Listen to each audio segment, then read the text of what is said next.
I want to start today with a feeling that I think is pretty much universal. It's that heavy, dragging sensation of the work. You know what I mean? Oh, yeah. You're trying to become a better person or heal from something, and you just have this crushing assumption that, ugh, this is going to take forever. It's the grind mentality, but Yeah. for your soul.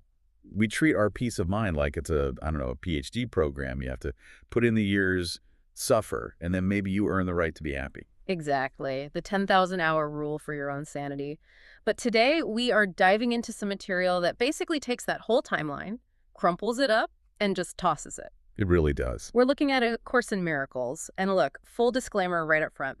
Despite the title, we're not here to preach. We're looking at this strictly as a psychological curriculum, a system for training your mind. And the reason we're doing this deep dive is because it makes this incredibly radical argument about time. It's a huge argument. Yeah, the central conflict we're exploring today is this.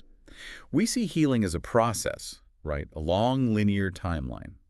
But the Course says that true change, what it calls atonement, is actually instantaneous. A holy instant. Right. Which is a beautiful idea, but it also sounds a little like a magic trick, you know? If I've got 30 years of baggage, telling me it can vanish in a holy instant it feels unrealistic. It does. So our mission today is to really untack the physics of time that are presented in the Course. We need to answer the question, is fixing our minds a marathon we have to run, or is it a realization we just accept? And to do that, we have to kind of demolish two words we think we understand: atonement and time. Okay, let's start with atonement. Because I'll be honest, when I hear that word, my mind immediately goes to guilt, to penance. It feels like a judge banging a gavel saying, you did the crime, now do the time. It's heavy. Yeah, and that's exactly how the ego, which the Course just defines as the part of our mind that believes it's separate and alone, wants you to see it. The ego loves payment because it makes the sin feel real. Right. But the source material is very, very specific here. In this context, atonement does not mean payment. It means correction. Correction, like fixing a typo in a document. That is a perfect analogy, actually. Think about it. Hmm. If you make a typo, you don't go to jail for it. Yeah. You don't pay a fine. You undo it. You correct it. Huh. The Course argues that what we call sins or errors never actually happened in ultimate reality. They were just mistakes in how we were seeing things. So atonement is just that moment you go, oh, I was wrong about that. I'm not guilty. Okay, so if atonement is just the undo button, that begs a huge question. Why does it feel like the button is stuck? Why does it take us decades to press it? And that brings us to the Course's view on time. Yeah, and I was reading the notes on this, and honestly, this is where the material gets a little, I don't know, sci-fi. It definitely gets metaphysical. The text says, and this is a quote, time really then goes backward to an instant so ancient that it is beyond all memory. Time goes backward. I had to read that like 3 times. Unpack that for us. It's the whole cosmology of the Course. It suggests that the separation, that one theoretical moment where we thought we broke away from God, the big bang of the ego, Right. that moment and the answer to that moment, they happened at the same time. So the problem and the solution were given in the exact same flash. Precisely.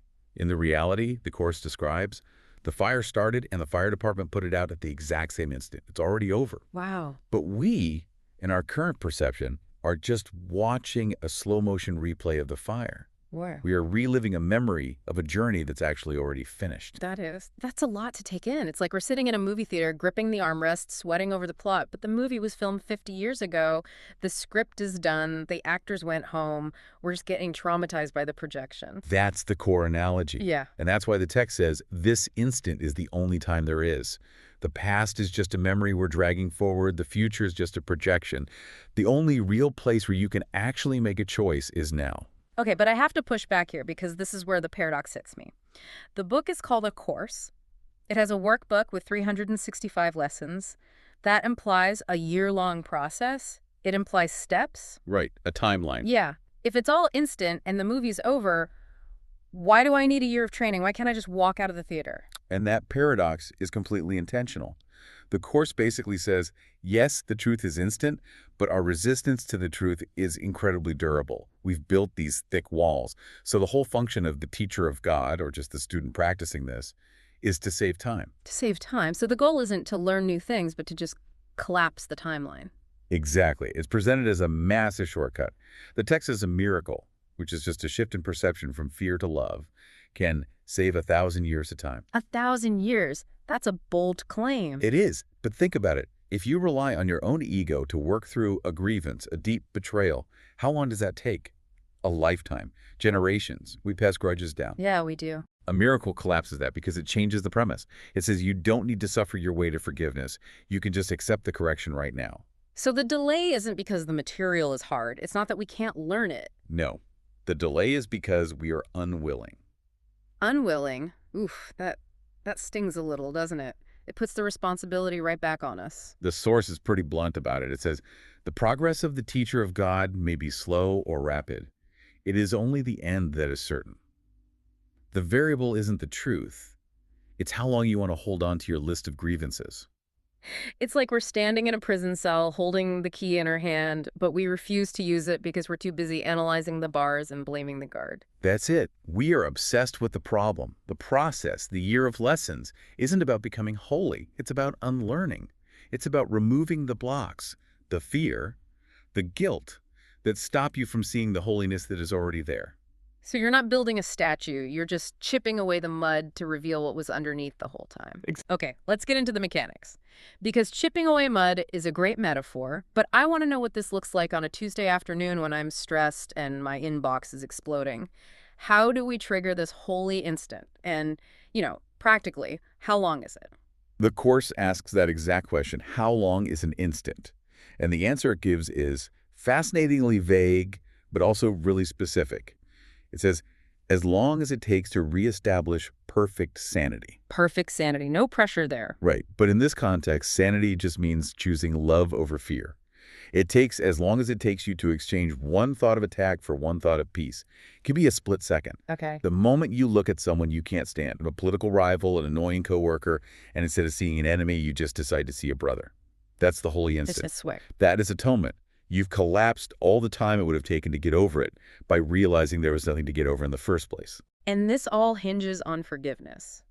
But we have to be really careful here because the Course's definition of forgiveness is, it's wild. It's not how we use the word at all. Drastically different. Normally, forgiveness means you did something awful, you're guilty, but I'm going to be the bigger person and let it go.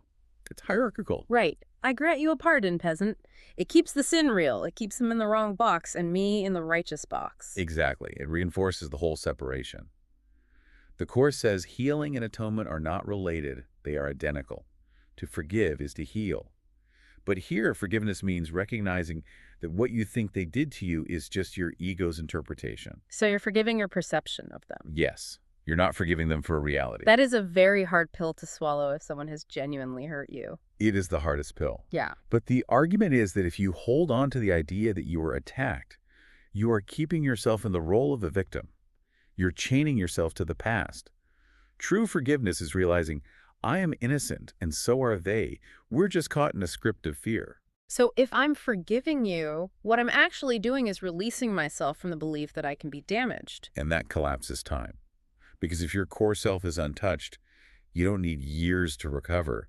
You're healed in the instant you accept that innocence. The source material actually gets really specific about how to practice this. It's not all high-level philosophy. It talks about a literal transaction with your time. It does. In the workbook, especially in lessons about atonement, it tells the student to give 5 minutes in the morning and 5 in the evening. A 5 minutes rule. And it's framed as a gift. You give this tiny gift of your time. 5 minutes where you just lay aside all your judgments, your plans, your worries. You empty your mind. And in exchange, the text says the Holy Spirit gives you timelessness and peace.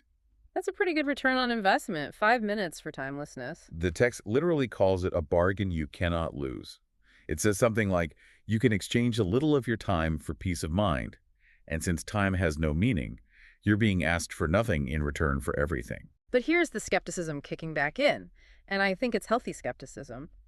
If the deal is that good, and if healing is instant, why haven't we all done it? Why am I still anxious about my deadlines? This goes right back to that resistance we talked about. Yeah. The source explains that we cherish our lingering beliefs in sin. We are terrified to look within. Why? What are we afraid we're going to find down there? We think we're going to find a monster. We think if we look past our social masks, deep down we'll find some unforgivable guilt and darkness, so we distract ourselves with time. We delay the holy instant because we think the light will expose how terrible we are. So we use time as a buffer. We keep the problem in the future. Oh, I'll heal eventually, so we don't have to face who we are in the present. Precisely. We are hiding from our own light. The text promises that if we actually look, we won't find a monster. We'll find eternal innocence. But the ego is terrified of that, because if you're innocent, the ego is out of a job. And the ego uses this idea of difficulty to keep its job security. We say, okay, I can forgive the guy who cut me off in traffic. That's easy. But forgiving my childhood trauma, that's hard. That takes time. Exactly. We have a hierarchy of problems. Big problems need big time. And the Course smashes that. Completely. One of the fundamental laws right at the beginning of the text is there is no order of difficulty in miracles. No order of difficulty. That is so counterintuitive. It's impossible for the rational mind. Mm-hmm. But the logic holds if you accept the premise. It's not harder to heal cancer than a headache or forgive a genocide than a slight insult, because from the Course's perspective, they're both illusions, errors in perception. Okay. If you can correct the error, the size of the error doesn't matter. It's like correcting a typo on a huge billboard versus one on a sticky note. The action of correcting it is the same. Okay, I have to pause you there, though, because this is where people usually get off the bus. When you say illusions, are we saying the body isn't real? If I break my leg, are you telling me I shouldn't go to the doctor because it's just an error in perception? I'm so glad you brought that up. Yeah. Because that is the most common misunderstanding. The Course makes a big distinction between what it calls magic and miracles. And magic doesn't sound so bad, but it's used differently here, isn't it? Yeah, here magic is the term for any attempt to solve a problem where the problem isn't. So taking a pill for a headache, getting a cast for a leg, you're treating the body. You're treating the effect. Right. The Course never says don't do that. It's very practical. It says go ahead, use magic if you're afraid, don't increase your fear. But it says just don't confuse the medicine with the cure. So the cast heals the bone, but it doesn't heal the mind that believed it was vulnerable in the first place. Exactly. The Course says only salvation can be said to cure. If the root cause of all suffering is guilt in the mind, the pill is just masking a symptom. Atonement treats the cause. It removes the guilt. There's a quote about that, isn't there? The mind in the body. Yes. Sickness where guilt is absent cannot come. The argument is the body is just a screen, and the mind projects its internal state onto it. If you heal the mind, if you accept the holy instant, the body doesn't have a purpose for sickness anymore. That's a high bar, but it clarifies the distinction. We're not ignoring the body, we're just seeing it's not the source of the problem. Exactly. We're stopping the projection at the source. So if we pull all of this together, what we have is a situation where we feel stuck in time trying to fix ourselves, when the solution is to realize there's nothing to fix, just something to accept. And that acceptance happens in a split second. A holy instant. But because we're scared of that instant, we invented this whole construct of time to space it out. We invented a process. We invented time to delay the inevitable realization that we are still as God created us. We use time to eventually learn that we don't need time. It's funny, honestly. I was joking earlier about saving 1,000 years before lunch, but that's kind of the actual offer here, isn't it? It is. The Course is essentially saying you can keep struggling for another 1,000 years if you want, or you can just drop it right now. So for the learner listening right now who's maybe stressing about a deadline or a relationship or just the state of the world, what does this mean for them today? They're not monks in a cave. It means they don't need to move to an ashram to find peace. The whole message is, I am as God created me.